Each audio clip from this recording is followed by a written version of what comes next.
distância entre o ex-presidente Luiz Inácio Lula da Silva e o atual presidente Jair Bolsonaro, do PL, na corrida eleitoral de 2022 recuou 5 pontos percentuais em um mês, segundo pesquisa do Poder Data realizada entre os dias 13 a 15 de fevereiro de 2022. Hoje, Lula lidera com 40% das intenções de voto e Bolsonaro tem 31% de distância de 9 pontos. Há um mês, o petista marcava 42 contra 28 do atual presidente.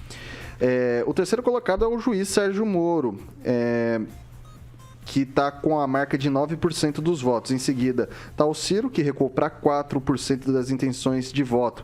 João Dória, do PSDB, tem 3% e empata tecnicamente com André Janones, com 2%. Alessandro Vieira tem 1%, Rodrigo Pacheco, 1%. Simone Tebet e Luiz Felipe Dávila não pontuaram. Sérgio Moro oscilou 2 pontos para cima em 15 dias, ou seja, dentro da margem de erro. Ciro Gomes variou 3 pontos percentuais para baixo. Mantém uma estrutura, ainda assim, uma estrutura das pesquisas, ô Rigon?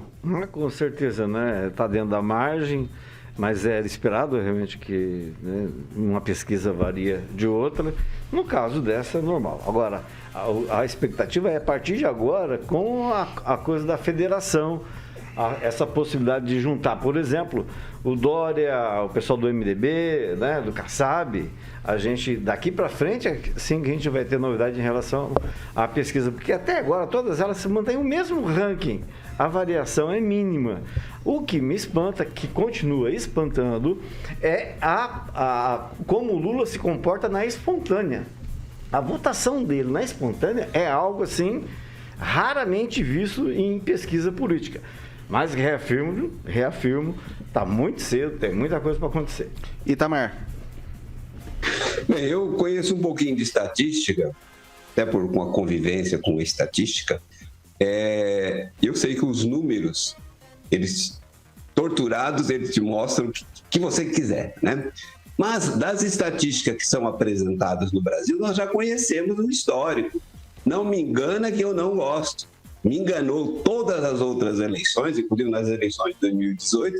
Então eu trato esses números com o maior desprezo. Eu acho que simplesmente eles estão amenizando um pouco, porque como a vantagem estava muito grande, ficava assim, um tanto assim, incrível, né? Ou seja, não acreditável, impossível de ser crível.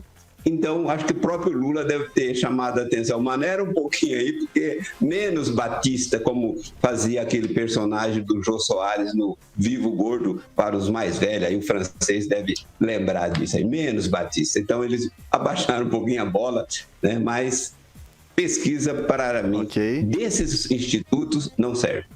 Ok, Francês. Eu sempre tive na cabeça, talvez devido a um pouco de experiência em campanha política, de que o Lula não passa de 40%. Ele tem dificuldade em alcançar 40%, porque ele é um caboclão, né? Mas ele não pode ir numa feira livre, ele não pode ir num shopping, ele não pode se apresentar. Ainda existe aquela lembrança, principalmente no Nordeste, porque Lula é um apelido comum no Nordeste, o apelido do Luiz Gonzaga. O Lula chamava Luiz Gonzaga de Lula também. É Lula. Lula também. Lula também. Lula e Lula. Tá. E você me tirou do Desculpa, perdão, francês, perdão. Certo. Perdão. E o presidente agora, a partir do episódio russo, talvez ele tenha aprendido alguma coisa com o Vladimir lá, e eu acho que ele vai voltar mais consistente. Ele acabou de contratar um advogado, o PL acabou de contratar um advogado de campanha para ele, um ex-ministro do TSE, Tarcísio Vieira de Carvalho, já vai dar os rumos para ele, o que ele pode fazer, o que não pode. Eu acho que ele vai dar uma decoladinha aí. E vem o Moro aí mordendo os calcanhares dos dois. Vidigal. Bom, as pesquisas não têm oscilado muito de uma para outra, né? Acho que é cedo ainda. Eu acho que tudo vai se definir um pouco melhor depois das federações. Acho que foi alterado para maio, não é isso? Essas federações, elas vão dar uma mexida aí nessa eleição, não só nessa, como nas próximas, né? Que vai ter uma questão de fidelidade partidária para a eleição de 2022 e para a eleição de 2024. Então, vamos dizer assim que é um casamento com prazo determinado de 4 anos. Né? Celestino. Eu acho que só isso. Acho que a coisa se desenha um pouco melhor depois das coligações. Celestino. As pesquisas, eu vou manter minha coerência, eu não acredito nelas, né? E eu acho que o presidente Bolsonaro vai ganhar no primeiro turno, porque os números estão favoráveis a ele, da economia, né? A diplomacia, o campo econômico, o campo político, está tudo favorável a ele. E o Moro, o crescimento do Moro, antes da cartinha da Polícia Federal, né, das ilações que ele falou sobre a Polícia Federal, talvez na próxima pesquisa ele já não esteja com 9% mais. Quanto ao presidente, o ex-presidente ladrão, eu acho que o pessoal começou a se tocar, né, que ele não tem toda essa popularidade. O presidente foi lá na Rússia e tinha mais gente esperando o presidente do que nas andanças dele por aí, quando ele anda, né? Porque ele está correndo da população brasileira com medo, então fica difícil até comentar sobre pesquisa. Ok, 6 horas e 21 minutos. Repita. 6 e 21, vamos lá, pessoal. A gente retorna a essa questão da Rússia, foi o grande assunto de hoje, depois dessa breve pausa para falar sobre as pesquisas. E, sem responder aos questionamentos de jornalistas, o presidente dos Estados Unidos, Joe Biden, disse hoje que um ataque russo à Ucrânia continua sendo uma possibilidade iminente.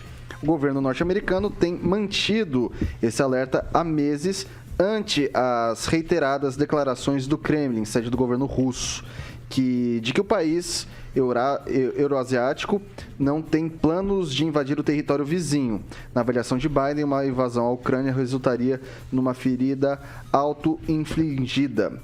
Abre aspas para o presidente americano. Se a Rússia invadir nos próximos dias e semanas, o custo humano para a Ucrânia será imenso, será recebido com esmagadora condenação internacional, disse o presidente americano. E daí, o Bolsonaro disse hoje, como já falou o Rigon, no encontro com o Putin, que o Brasil é solidário à Rússia, sem especificar o contexto do teor dessa informação. E eu começo com o Celestino. O Biden ele tinha que se preocupar com a inflação dos Estados Unidos, né? É recorde dos últimos 30 anos. Por mais que ele 40 anos. Comprou lá barris de petróleo e até agora a economia não bombou, está estagnada em recessão. Né? Quanto aqui, houve uma desaceleração da inflação, né, de janeiro. Ano passado, mais de 4 milhões de empresas aqui no Brasil foram constituídas. Então, assim, o Biden tem que se preocupar com a casinha dele, como eles sempre fizeram, né? Os Estados Unidos sempre foram independentes, né? Então, não tem que se preocupar com o que vai acontecer lá na Rússia, na Ucrânia, né? São países que estão se entendendo, jogar confete para o consórcio divulgar isso, né? O terrorismo, né? na mídia do consórcio para ganhar notoriedade. Mas o presidente americano, o presidente Bolsonaro, até pouco tempo atrás, quando era o Donald Trump, falava que era um apoio irrestrito aos Estados Unidos. Agora, ele faz essa afirmação sobre a Rússia. Nesse caso, há incoerência do Bolsonaro, ou Celestino? Não, porque a Rússia, quando o Brasil mais precisou, que foi o ano passado, né, quando a China fechou as portas para o Brasil, de insumos, que o Brasil não é autossuficiente, foi a Rússia que socorreu o agronegócio brasileiro, que bombou, né? Está bombando, não pararam, foi a categoria que nunca para, né? São 24 horas. E o Bolsonaro, juntamente com a ministra Tereza Cristina, que não foi à Rússia porque positivou para o Covid, foram lá, a Tereza Cristina, buscar os insumos que o agronegócio precisava aqui. Então, nada mais coerente que ir lá na Rússia e falar que é solidário a Rússia, porque quando mais precisou, quem estendeu a mão foi o Putin.